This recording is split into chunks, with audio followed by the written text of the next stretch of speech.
ஆன்மீகத்தில் அன்றாட வாழ்க்கை, இதை நம்ம பார்த்துட்டு இருந்தோம். அதில் வாழ்க்கை சாதனை முறை, தன்னை அறிய மனத்தை ஒழிக்க நடத்தப்பட வேண்டிய சாதனை முறை. நம்ம எல்லாத்தையுமே செஞ்சு தான் பழக்கம். எப்படி பண்ணணும் அப்படின்றது தான் இம்மீடியட் கேள்வியாக இருக்கும். இது வெளி உலக வாழ்க்கைக்கு, புற உலக வாழ்க்கைக்கு, நம்மளோட அன்றாட வாழ்க்கையில் ஒரு காரியத்தை எப்படி பண்ணுறது, திறம்பட செய்கிறது அப்படின்றது என்ன ஆகிடுதுன்னா, உள்ளுக்குள்ளே நம்மளை பார்க்குறத விட எப்படி பார்க்குறது, பார்த்தல்லாம் என்ன, அது என்ன தன்மை, ஏதான மெத்தட் இருக்கா, இப்படின்றதெல்லாம் வந்துடுறது. ஏன்னா மைண்டு இந்த செட்டப்பில் தான் மைண்டே விழிப்பு நிலை பூரா ப்ராஜெக்டாகவே இயங்கின்னு இருக்கு. ப்ராஜெக்டுக்கு பின்னாடி ஒரு மோட்டிவேட்டட் என்டிட்டி இருந்துகிட்டே இருக்கான். இந்த மோட்டிவ்ஸ் எல்லாமுமே பிராரப்த கர்மத்தினால வந்துட்டுருக்கு. இதுதான் வாழ்க்கையாக திருப்பி ஒவ்வொரு ஜென்மங்கள்லேயும் விதவித வடிவங்களில் நம்ம வந்து போயின்னு இருக்கோம். இந்த பூமி மொத்தம் இல்லை, இன்னும் எத்தனை கோடிக்கணக்கான பூமி இருக்கோ தெரியாது, எத்தனை இடத்துல பிறந்தோமோ. இந்த பூமியிலேயே பல பிறவைகள் எடுத்து வந்துட்டுருக்கோம். ஸோ இந்த மாதிரி உடலாக இருக்கும் பொழுது எல்லாமே செய்தல் அப்படின்றது மாதிரி ஆயிடுறது.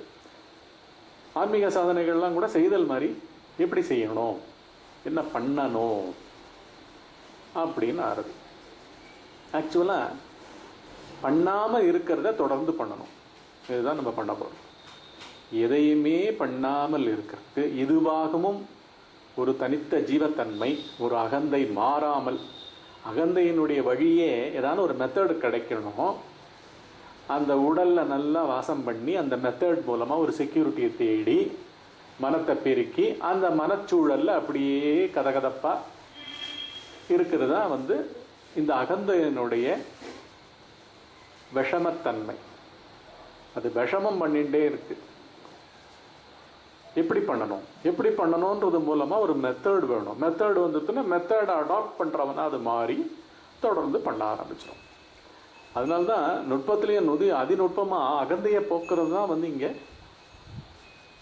உண்மையான ஆன்மீகமே. இப்போ நேற்றுக்கு பார்த்துன்றதில் 3 விதமான வழிமுறைகளை பதஞ்சலி மகரிஷி கொடுத்துருக்காரு. ஆக்சுவலாக பதஞ்சலி யோக சூத்ராஸ்ன்றதில் அவர் உள்ளுக்குள்ள இருக்கிற அந்தரங்க சாதனைகள்னு சொல்லப்படுற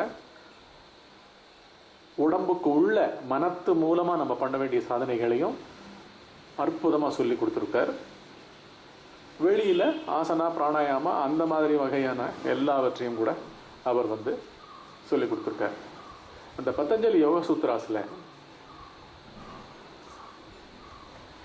பீகார் ஸ்கூல் ஆஃப் யோகா அவ அதை அதனுடைய விளக்கத்தை அவர் கொடுத்துருக்கார். ஒரு சுவாமிஜி கொடுத்துருக்கார். அவர் பேர் சுவாமி சத்யானந்த சரஸ்வதி, சத்யானந்த பரமஹம்சர். இவர் கொடுத்துருக்கார். இங்கே பதஞ்சலி என்ன சொல்கிறாருன்னா, டிசிப்ளின் ஃபார் சாதனா, அதில் அவர் சொல்கிறதே இதுதான். தபஹ ஸ்வாத்தியாய ஈஸ்வர பிரணிதானானி கிரியாயோக, செய்ய வேண்டியவைகள். கிரியானா ஆக்ஷன், கிரியாயோகம்னா செய்தல். யோகம்னாலே எதையோ போய் அடையிறோம், செஞ்சு அடையிறோம். இந்த கிரியை மூலமாக, செய்தல் மூலமாக எதை அடைகிறோம் அப்படின்னு பார்த்தா, புற உலக வாழ்க்கையில் ஒரு ப்ராஜெக்ட் பண்ணால், ஒரு படிப்பை படித்தா அதுக்கு உண்டான சம்பாத்தியம், வேலை, அது இது கிடைக்க போகிறது. ஒரு இடத்துக்கு போகணுன்னா கூட நடந்து போனால் அந்த இடத்த போய் அடைய போகிறோம். இதெல்லாமே ப்ராஜெக்ட், எக்ஸ்டர்னல் ப்ராஜெக்ட்ஸ். இங்கே உள்ளுக்குள்ளே பண்ணுறதையும் கிரியாயோகம்ன்ற மாதிரி, செய்தல் மாதிரி, செய்யாமல் இருத்தலையே சொல்லி கொடுக்குறார் பதஞ்சலி மகரிஷி. எல்லா மகரிஷிகளுமே அதுதான் சொல்லிக் கொடுக்குறா. சும்மா இருத்தலை தான் சொல்லிக் கொடுக்குறா. அதை தான் வந்து நம்ம நேத்திக்கு தலைப்பாவே ஆன்மீகத்தில் அன்றாட வாழ்க்கை. ஆன்மீகம்னா தன்னை அறிதல், தன்னை அறிதல்னா சொல்லற சும்மா இருத்தல், சொல்லற சும்மா இருத்தல்னா மனம் என்று ஒன்று இல்லை என்பதை உணருதல். திருப்பி இந்த உணருதல்ன்ற வார்த்தைக்குள்ள என்னென்ன ப்ராசஸ்லாம் நடக்குதுன்னு பார்த்தீங்கன்னா, ஃபஸ்ட்டு தெரிந்து கொள்ளுதல், தெரிதல். ஃபஸ்ட்டு அட்லீஸ்ட் இன்ஃபர்மேஷனாக தெரியணும். அப்புறம் வந்து புரிதல் நடக்கணும். தெரிஞ்ச இடத்துல புரிதல் நடக்கணும். ஓஹோ இதுதான் போல் இருக்கு. சும்மா இருக்கிறதுன்னா என்ன, உள்ளுக்குள்ள ஒரு எண்ணம் கூட அசைவில்லாமல் இருக்கணும்ன்றா. ஆமாம், எண்ணமே இல்லாமல் மனமே இல்லாமல் தூங்கியிருக்கோமே, தூக்கத்தில் இருந்திருக்கோமே. செத்து போயிடலையே, நம்ம தூக்கத்துக்கு போகிறோம்னா செத்தா போகிறோம் இல்லையே. அதே போல தான் இங்கே வந்து தூங்காமல் தூங்கி சுகம் பெறுவது தான் ஆக்சுவலாக ஞானமே. தாட்லெஸ்ஸாக இருக்கிறதுக்கு தான் அத்தனை முயற்சிகளுமே. இங்கே வந்து மனம் என்று ஒன்று இல்லை என்று உணருதல், ஃபஸ்ட்டு தெரிந்து கொள்ளுதல். இந்த மாதிரி டொமைன்லாம் இருக்குது, இந்த மாதிரி சாதகங்கள்லாம் இருக்குது, வழிமுறைகள்லாம் இருக்குது. இது இன்னர் சயின்ஸு. அவுட்டர் சயின்ஸ் எல்லாம் இறைவனால் படைக்கப்பட்ட தண்ணி கீழே தான் போகணும், காற்று எல்லா இடத்துலையும் வியாபித்து சுழலணும், நெருப்பு மேலே தான் போகணும், திடப்பொருட்கள் கீழே தான் போய் விழணும் அப்படின்றதெல்லாம் இருக்கு இல்லையா. அதை போல் இங்கே வந்து உணருதல்ன்ற ப்ராசஸில் ஃபஸ்ட்டு தெரிந்து கொள்ளுதல், அப்புறம் புரிந்து கொள்ளுதல், மூணாவது என்ன அறிந்து கொள்ளுதல். தெரிஞ்சது வந்து புரிய ஆரம்பிக்கிறது, இதுதான் இது அப்படின்றது புரிய ஆரம்பிக்குது. புரிஞ்சது அறிஞ்சதாகவே ஆகிடுறது. எஸ் ஐ நோ அப்படின்னு சொல்லும் பொழுது இங்கே வந்து உள்ளே இருக்கிற வெற்றிடம் போல இருக்கே தவிர ஒரு முழுமையான பூரண வஸ்து அது. அது இல்லாத புள்ளியே இல்லை. ஒரு புள்ளியிலையும் அது வியாபிச்சு அலைவா முழுமையாக இருக்கு. வேற ஒவ்வொரு புள்ளியிலையும் முழுமை அது. அப்படி இருக்கிற வஸ்து தான் அந்த பொருள். ஸோ அதை வந்து புரிஞ்சுக்கிறோம். புரிஞ்சின்ற பிறகு நடக்கிறது வந்து அறிதல். அறிதல்லாம் என்ன, தெரிஞ்சு முழுமையாக அறிந்த தன்மைன்னா என்ன, அதை நன்றாக தெரிந்து புரிந்து அறிந்த தன்மை. இது மூணும் முழுமை பெற்ற இடம் வந்து உணர்ந்த தன்மை. உணருதல், தெரிதல், புரிதல், அறிதல், உணருதல். உணருதலுக்குள்ள இந்த மூணும் நடக்கிறது. அதை தான் இங்கே இந்த இதுவாக கொடுத்துருக்கு. மனம் என்று ஒன்று இல்லை என உணருதல், ரியலைசேஷன். ரியலைசேஷன்னால என்ன, அந்த இசட் வரும் நடுவில், எஸ் வராது. Self realization. இங்கே வந்து என்ன செல்ஃப்னு, இந்த செல்ஃப் ரியலைசேஷன்ல என்ன அர்த்தம், இருப்பது ஒன்று பூரண பொருள், அதை உணர்ந்து கொள்ளுதல். அதுதான் மனம்னு ஒன்று இல்லைன்றத அதையும் உணர்றோம். இது இந்த மாதிரி ஒரு வஸ்து இல்லை, என்ன தூக்கத்தில் இல்லை, அது இல்லாமையும் நாம் இருந்தோம். ஆன்மாவே நேர ஆன்ம சுகத்தை நம்மளுக்கு கொடுத்தது, சோர்ஸ்லேருந்து சுகம் வந்தது அப்படின்ற அளவுக்கு அங்கே தூக்கத்தில் நடக்கிறது. அதனால தான் உணர்தலில் இவ்வளோ ப்ராசஸ் நடக்குது. அதுக்கடுத்தது மனம் என்று ஒன்று இல்லைன்னு சொல்லுவோம். மனம் தான் வந்து என்ன, நம்மளுடைய விழிப்பு நிலையும் கனவு நிலையும். ஏன் விழிப்பு நிலை, கனவு நிலை, தூக்க நிலை ஏன் சொல்ல, தூக்க நிலையில் நோயிங்னஸ் இல்லை, அறிதல் நடக்கிறது இல்லை, அறிவு அங்கே விழிச்சுட்டு இல்லை. ஏன்னா சூக்ஷ்ம சரீரம் அனைத்துமே வந்து மனத்தோட எங்கேயோ போயிடுறது. அதனால தான் நோயிங் ஸ்டேட்ஸ் ரெண்டுத்துலேயும் விழிப்பு ப்ளஸ் கனவு நிலையில் நாம் உடலாக இருப்பது தான் வந்து மனமாக இருப்பது. திருப்பி மனம்னா என்ன, எண்ணங்கள், உணர்ச்சிகள், ஞாபகங்கள், பழைய அனுபவங்கள், பழைய வாசனைகள், இவைகளையெல்லாம் வச்சு இந்த மூமெண்ட்டில் புது கான்டாக்ட்ஸை எஸ்டாப்ளிஷ் பண்ணி அது மூலமாக திங்கிங் ப்ராசஸ் கண்டினியூ ஆகி அது மூலமாக ஆசை வயப்பட்டு விருப்ப வயப்பட்டு புது அனுபவங்களுக்கு ஏங்கி அவைகளை அடைந்து திருப்பி அவைகளை பதித்து திருப்பி இந்த சுழலில் இருக்கிறது தான் வந்து மனம். இந்த மனம் தான் அன்றாட வாழ்க்கை. இந்த மனத்தை எடுக்கிறது தான் இப்போ வந்து நம்ம பண்ணுற ப்ராசஸ். இதில் வந்து ஃபஸ்ட்டு ஸ்டெப்பாக ஒரு கொடுக்கறது வந்து பதஞ்சலி மகரிஷி கொடுக்கறது வந்து தவம் அப்படின்றார். இந்த தவம்ன்றதுக்கு என்ன மீனிங், இந்த தவம்ன்றதுக்கு என்ன மீனிங், அது வந்து நம்ம இப்போ பார்ப்போம். இதை வந்து அவர் சத்யானந்த பரமஹம்சர் கொடுத்துருக்கார், அற்புதமாக கொடுத்துருக்கார். தபஸ், ஸ்வாத்தியாயா அண்ட் ஈஸ்வர பிரணிதானா கான்ஸ்டிடியூட் கிரியா யோகா. இதுதான் செய்தல் முறையாக வந்து இங்கே நடக்கிறதே வந்து இதுதான். இதில் வந்து முக்கியமாக தபஸை மாத்திரம் நம்ம இன்னைக்கு சத்சங்கத்தில் பார்ப்போம். அப்புறம் கொடுத்துருக்குறது அப்படியே வெர்பாட்டின்னு நான் படிக்கிறேன்.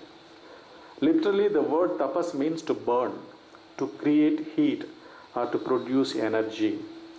Usually tapas is translated as asceticism, austerity or penance, but really it means a process which completely eliminates the imperfections. அசுத்தங்களை களையிற தன்மை. தவம் பண்றதுன்னா என்ன? தபஸ்னா தபத்தின்னா வந்து காய்ச்சுதல், சுடுதல். இதுதான் வந்து தபஸ்ன்ற வார்த்தைக்கு அர்த்தம். காய்ச்சுதல், தபஹ தபதி.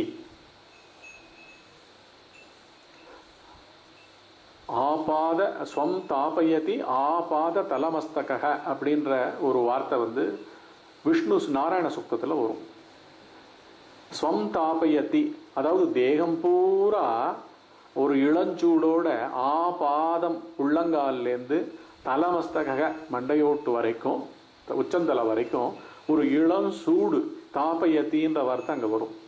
அந்த மாதிரி இந்த தபஸ்ன்ற வார்த்தை வந்து டு ஹீட். இப்போது ஏதாவது இதுலேருந்து அது பொண்ணுலேருந்து அழுக்கு எடுக்கணும்னா கூட, தங்கத்துலேருந்து அழுக்கு எடுக்கணும்னா கூட என்ன பண்ணுறா, அதை சுடறா, பொண்ணை வந்து காய்ச்சுறா. அதை போல் வந்து நம்மளும் என்ன பண்ணுறோம், தேகத்துக்கு நல்ல தண்ணீரை காய்ச்சி குடிக்கிறோம். அது வந்து அந்த அசுத்தங்களை எடுத்துடுறது. அதுதான் வந்து இங்கே நடக்கிற ப்ராசஸ். இதை வந்து உடனே நம்ம வந்து ஏதோ வந்து ஒரு தவம்னா வந்து எல்லாத்தையும் விட்டுட்டு அதுவே கிடையாது. இது வந்து இன்னர் ப்ராசஸ். ஐயா, இது வந்து செய்யாமல் இருக்கிறதை செய்யறதுக்கு வேண்டிய ஒரு மெத்தட். கிரியா யோகம்ன்ற செய்ய வேண்டிய முறையா அவர் வந்து பதஞ்சலி மகரிஷி சொல்றாரு.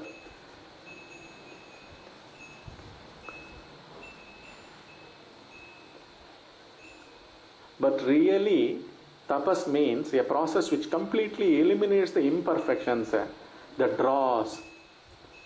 அதாவது எல்லாம் தடித்து ஸ்தூலமாக மாறும் தன்மையிலிருந்து அதை மெல்ட் பண்ணுற அளவுக்கு நம்ம உள்ள பார்க்கும் பொழுதே ஆக்சுவலாக என்ன ஆகுதுன்னா, ஏகப்பட்ட தாட்ஸ் வந்து சக்தி அந்த பார்வையினுடைய தீட்சணியம் தாங்காமல் எழாமல் அப்படியே வந்து நின்றுடுறது.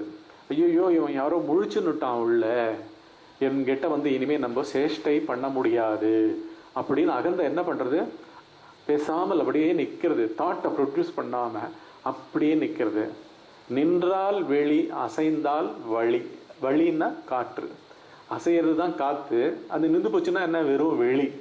அதை போல் என்ன ஆகிடுது, மனம் வந்து அப்படியே நிற்க ஆரம்பிக்கிறது. இந்த நிற்கிற ப்ராசஸே ஒரு ஒரு ஒரு பெரிய பாக்கியம் பண்ணுற ப்ராசஸ். நம்மளுக்கு கிடைக்கிற அது பாக்கியம்னே சொல்லணும். இங்கே வந்து இதுதான் அவர் சொல்கிறார். Really it means a process which completely eliminates the imperfections, the dross of the inner personality.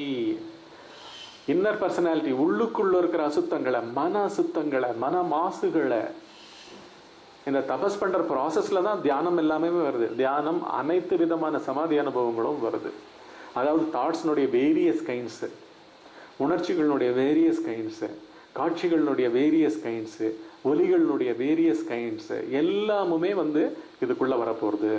இதே தான் புத்தர் வந்து இன்னும் அற்புதமாக அவர் வந்து ஒரு ஒரு பாணியில் அவர் சொல்லியிருக்கார். எல்லாமே ஒரே வழிமுறை தான். உள்ளதான் ஆரம்பிக்கப்படுறது. உள்ளே இருக்கிற அனைத்து பர்சனாலிட்டிகளும் புடம் போடப்படுகின்றன. இந்த புடம் போடுதல் தான் தபஸ். அதுக்கு தான் ஒரு அவேர்னஸ் கொண்ட, ஒரு பேர் அட்டென்ஷன் கொண்ட ஒரு பார்வையை நம்ம பெருக்கிக்க போகிறோம். It is said in the Bhagavad Gita that the fire of jnana burns the entire stock of karma, which means it burns the accumulated karmas, the current karmas and the karmas that are already sacrificed. இதுதான் வந்து சஞ்சிதம், ஆகாமியம், பிராரப்தம் அப்படின்னு 3 விதமான கர்ம குவியலை எரிச்சு பொசுக்கிடுறதான் எது, இந்த தபஸ். ஆக்சுவலாக என்ன, பார்த்தல் தான் அங்கே தபஸ்.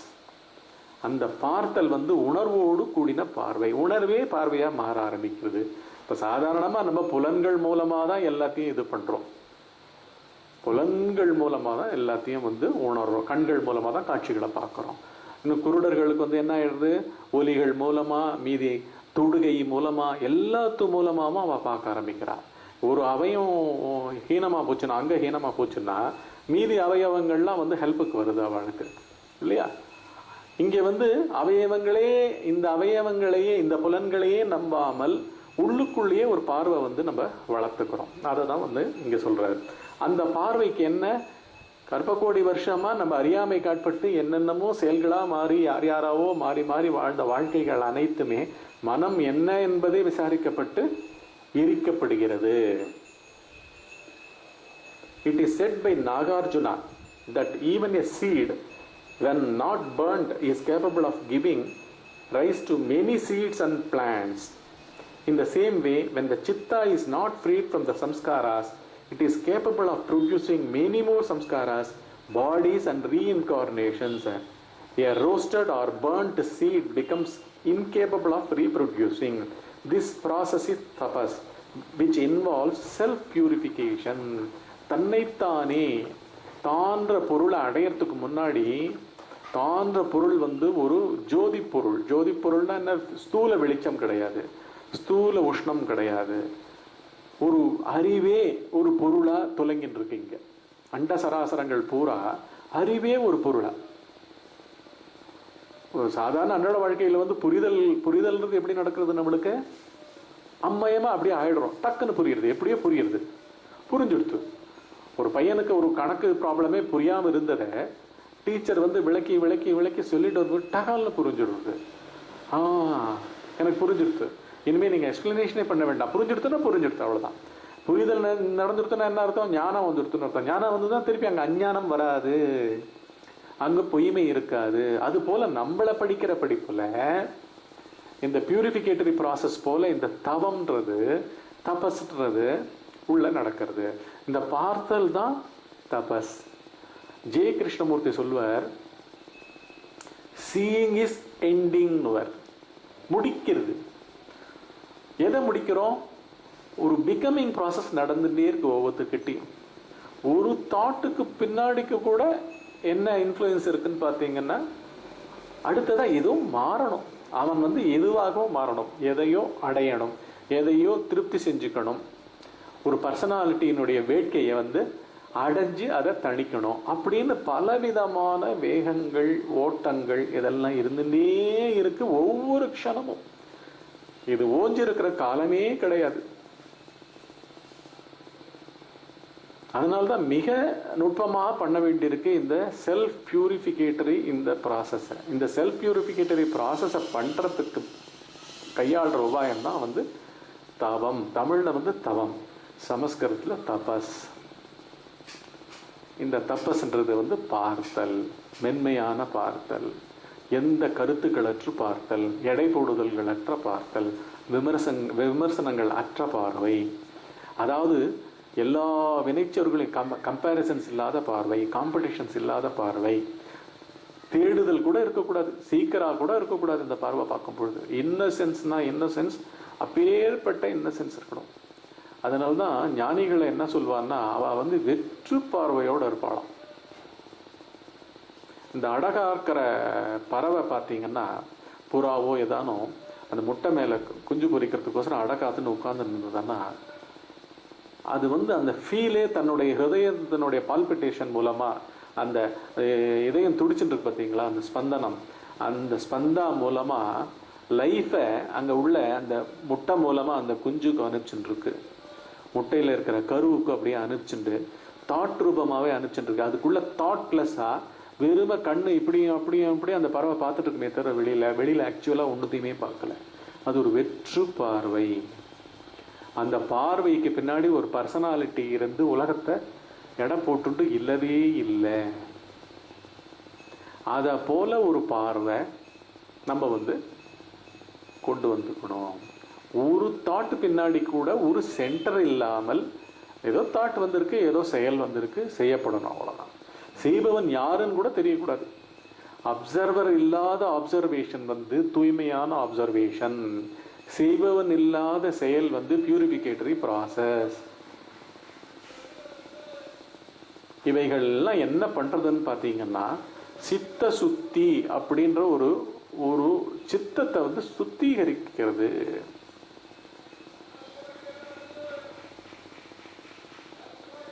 மோட்டிவே அற்று, தான் ஒரு மனிதன்ற ஒரு பாவம் கூட அற்று வெறுமனே இருத்தல், அதுதான் வந்து அல்டிமேட் சும்மா இருத்தல். அதை தான் வந்து சகஜ சமாதின்னே சொல்லுவான். அப்படி இருக்கிறது வந்து அவ்வளோ ஈஸி இல்லை. ஏன்னா வினைகள் மயமா வந்து மனம் மாறி இருக்கு. தன்னை ஒரு கர்த்தாவா நினைக்கிற அளவுக்கு அது வந்து பல பர்சனாலிட்டிகளை பல அனுபவித்தவர்கள் பலர் உள்ள வந்து பதிஞ்சு கிடக்கா. அவர்களுடைய வெளிப்பாடுகள் தான் அந்த பிகமிங் ப்ராசஸ் ஓயாம நடந்துட்டே இருக்கு. இந்த ப்ராசஸே நிற்க வேண்டியதா இருக்கு. இந்த ப்ராசஸ் நிற்கிறதுக்கு தான் வந்து நம்ம இந்த சித்த சுத்தியை நாடி இந்த செல்ஃப் பியூரிஃபிகேட்டரி ப்ராசஸ்க்குள்ள இறங்க வேண்டியதாக இருக்கு. இதுக்கு பண்ண வேண்டியது ஆக்சுவலாக என்ன? பேர் அட்டென்டிவ்னஸ், மோட்டிவ்லெஸ், நான் ஜட்ஜ்மெண்டல், எல்லாத்தையும் போட்டுங்க. அப்படி இருக்கிற ஒரு பார்வை, இதுதான் வந்து நம்ம பண்ண வேண்டியது. இந்த தபஸ்ன்றதை மேலே எப்படி விவரிக்கிறார் அப்படின்றத பார்த்துருவோம். இங்கே நாகார்ஜுனான்றவர் புத்திசத்தில் மத்தியாத்மிகா ஃபிலாசபின்னு நடுப்பாதை, நடுவில் பாதை, ரெண்டு எக்ஸ்ட்ரீம்ஸும் விட்டு ஹீனயானா மகாயானா ரெண்டும் மாற்று ஒரு நடுவில் ஒரு வழியை கண்டுபிடிச்சு சொல்லி கொடுத்துருக்காரு. அந்த பாதையை விவரித்தவர் அந்த நாகார்ஜுனான்றவர். அவர் சொல்லியிருக்காரு, ஒரு தாட்டு, ஒரு ஆசை, ஒரு வேகம் இருந்தால் கூட அது பல விதைகளுக்கு பிறவிகளை கொடுத்து அந்த விதைகள் மூலமாக பல மரங்கள்ன்ற வாழ்க்கை பிறவிகள் வந்து இங்கே அமைஞ்சிரும். அதனால இங்கே செல்ஃப் பியூரிஃபிகேட்டரியில் வந்து ரொம்ப சின்சியராக இருக்க வேண்டியதாக இருக்குது. இந்த இதுவே பார்த்தீங்கன்னா டிசிப்ளின் ஃபார் சாதனா அப்படின்றது டைட்டில் கொடுத்துருக்கா. டிசிப்ளின்ற வார்த்தையை நீங்கள் என்ன அர்த்தம்? ஒரு நடைமுறைப்படுத்துகிற ஒரு ஒரு இதுக்கு நெறிமுறைப்படுத்துகிற இதுதான், நெறிமுறைக்கு ஆட்படுதல் தான் வந்து டிசிப்ளின். அதனுடைய ரூட் வேர்ட் பார்த்தீங்கன்னா டிசைப்பிள். டிசிப்ளினுக்கு ஆட்பட்டவன் தான் டிசைப்பிள். டிசைப்பிள்ன்ற வார்த்தை தான் வந்து டிசிப்ளினாக மாதிரி இருக்கு. யாரு இது என்ன டிசிப்ளின்? எக்ஸ்டர்னல் டிசிப்ளின்ஸா இது இல்லை. இப்போ பேசுறதெல்லாம் என்ன? உள்ள பற்றிய டிசிப்ளின், உள்ளுல நடக்க வேண்டிய டிசிப்ளின். இந்த உள்ளுல டிசிப்ளின் நடக்கிறதுக்கு முன்னாடி வெளியில ஓரளவுக்கு வந்து நம்ம நித்திய நியமங்கள்லாம் நம்ம அற்புதமாக வந்து மாறி இருக்கணும். இந்த வெற்று பார்வையை கை கொள்ளுங்கள். அதுதான் வந்து நம்மளை வந்து கதி சேர்க்கும். ஜட்ஜ்மெண்ட் இல்லாமல் இந்த மொமெண்ட்டில் நம்ம எப்படி இருக்கணும், இதுதான் வந்து சும்மா இருத்தலையே நம்ம வந்து ப்ராக்டிஸ் பண்ண ஆரம்பிக்கிறோம். அதுதான் இப்போ பண்ண போகிற டிசிப்ளின். ஒவ்வொரு செயல்களுக்கு பின்னாடியும் காத்தால விழித்ததிலிருந்து அந்த ஆள் மாத்திரம் இல்லாமல் அந்த செயல் நடக்குமா?